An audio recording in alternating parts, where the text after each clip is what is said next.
Good morning. আজকে আমার জন্য নতুন সকাল শুরু। আসলে চাইলেই সবকিছু গুছিয়ে নেওয়া যায় না। এক জায়গা থেকে অন্য জায়গায় আসলে একটু ওলটপালট হয়ে যায় কাজকর্ম করতে। তো আমার জন্য কোনো ব্যতিক্রম না। একটু ঝামেলা হয়ে যাচ্ছিল যে কাজকর্ম করব এক জায়গা থেকে অন্য জায়গায় হঠাৎ করে আসলে তো সবকিছু পেতে খুঁজতে একটু সময় লাগবেই, তাই না? তো হ্যালো এভরিওয়ান, আসসালামু আলাইকুম। সবাই কেমন আছেন? আশা করি সবাই ভালো আছেন। আলহামদুলিল্লাহ আমিও অনেক বেশি ভালো আছি। তো এই যে এখানে হচ্ছে আমি সকালে ঘুম থেকে উঠে রুটি বানিয়েছিলাম। তারপরে সবাইকে নাস্তা খেতে দিয়ে লাস্টে হচ্ছে আমি নাস্তা করতে বসলাম। আর আমি খাচ্ছি, আমার খাওয়া গিলতে কষ্ট হচ্ছে। কারণ হচ্ছে আমার অনেক কাজের চিন্তায় আমার হচ্ছে খাইতেও ইচ্ছে করতেছিল না। অনেকগুলা জামাকাপড় জমা হয়ে আছে, এগুলাকে ধুইতে হবে। তো আমি হচ্ছে কোনো রকম অল্প একটু নাস্তা করে নিলাম। এরপর লেগে পড়লাম কাজে। তো এখানে হচ্ছে এই যে দেখতে পারতেছেন অনেকগুলা জামাকাপড়। এগুলো হচ্ছে ধোয়াও আছে, কিছু এমনিতেও আছে। তো এগুলো হচ্ছে সবগুলাই এখন আমাকে ধুইতে হবে। তো যেহেতু লং টাইম বাসায় ছিলাম না, তো সবকিছু এলোমেলো হয়ে যাবে, নষ্ট হয়ে যাবে, এটাই স্বাভাবিক। তো এই যে এখানে হচ্ছে আমি জামাকাপড়গুলা সবগুলা ভিজিয়ে রেখেছিলাম। তো 4 বালতি জামাকাপড় হয়েছে, তো আমি 3 বালতিতে নিছিলাম, কারণ সবগুলো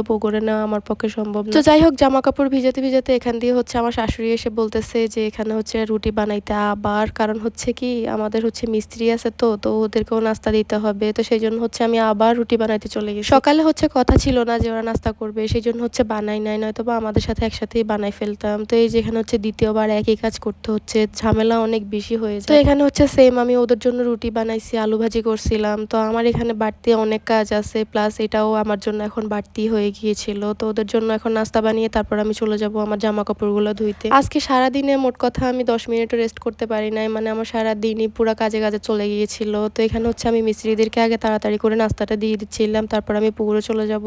দেন এই যে আমি হচ্ছে জামা কাপড় সবগুলো ধুয়ে নিয়ে চলে আসছি। তো এগুলো ধুতে আমার আজকে প্রচন্ড পরিমাণে কষ্ট হয়েছিল। একা হাতে এতগুলো জামা কাপড় ধোয়া আসলে পসিবল না, না ধুয়েও রাখতে পারতেছিলাম না, যেহেতু সবগুলো জামা কাপড় নষ্ট হয়ে যাচ্ছিল। আমি হচ্ছে অনেক বেশি হয়রান হয়ে গিয়েছিলাম। তো এগুলো হচ্ছে আজকে সারাদিনে করতে করতে তো আমি আর হচ্ছে রান্নাবান্নার ভিডিও আজকে করতে পারি নাই। নর্মালি আজকে হচ্ছে রান্নাবান্না তেমন একটা করিও নাই, যেহেতু বাড়তি কাজ ছিল। আজকে দুপুরে হচ্ছে কোনো রকম চালাই দিয়েছি, তারপর হচ্ছে বিকেলে রান্না করছিলাম। তো এই যেখানে হচ্ছে আমি জামা কাপড় সবগুলো শুকোতে দিয়ে হচ্ছে এখন নিচে চলে যাব। তো নিচে গিয়ে খাওয়া দাওয়া করে একটু রেস্ট করছিলাম, মানে আমি হচ্ছে ঘুমিয়েছিলাম। তো ঘুম থেকে উঠে নামাজ পড়ে ভাবছিলাম যে ছাদে যাব জামা কাপড় আনতে। তো হচ্ছে আমার শাশুড়ি হচ্ছে জামা কাপড়গুলো নিয়ে আসছে, যেহেতু আমি এগুলো ধুইতে অনেক কষ্ট হয়েছিল, আমি শুইছি আর কি, আমার ঘুম আসি গেছে। তো এরপর আর কি আমি হচ্ছে এগুলাকে এখন ঠিক করে রাখবো। তো পর্দাগুলোকে আগে হচ্ছে লাগিয়ে নিব। তো এরপর হচ্ছে জামা কাপড় আছে কিছু, ওইগুলাকেও ভাঁজ করে নিব। তো এই পর্দাগুলো হচ্ছে আমি অনলাইন থেকে অর্ডার করছিলাম, আমার খুব পছন্দের একটা পর্দা। যাই হোক, এই যে এখানে হচ্ছে আমি পর্দাগুলো লাগিয়ে নিলাম। এরপর হচ্ছে জামা কাপড় ছিল অনেকগুলো, প্রচুর। তো সবগুলো হচ্ছে শুকায়নি, তো কিছু ভিজা ছিল, ওইগুলা রেখে দিয়েছি, গতকালকে আবার শুকোতে হবে। আর এগুলো হচ্ছে এখন ভাঁজ করে নিব। তো আমাদের বাসায় হচ্ছে হঠাৎ করে আবার মেহমান চলে আসে, তো ওদেরকে হচ্ছে গিয়ে কথা টথা বললাম ওদের সাথে, তারপর হচ্ছে ওদেরকে আবার নাস্তা দিলাম। তো সেই জন্য হচ্ছে আর কোনো কিছু ভিডিও করিনি। এখানে হচ্ছে আমরা সন্ধ্যার সময় নাস্তা করতে বসছিলাম, চানাচুর বিস্কুট আনাইছিলাম। তো এখানে হচ্ছে চানাচুর খাবো ভাবছিলাম, বাট এই চানাচুরটা আমার পছন্দ না, তো সেই জন্য খাই নাই। তো হচ্ছে চা বিস্কিটই খেয়ে নিয়েছিলাম। দুপুরে যেহেতু রান্না করি নাই, তাই সন্ধ্যায় হচ্ছে রান্না বসাই দিয়েছিলাম। তো আজকের ভিডিও এই পর্যন্তই, কথা হবে অন্য কোনো ভিডিওতে। ততক্ষণ সবাই ভালো থাকবেন, আল্লাহ হাফেজ।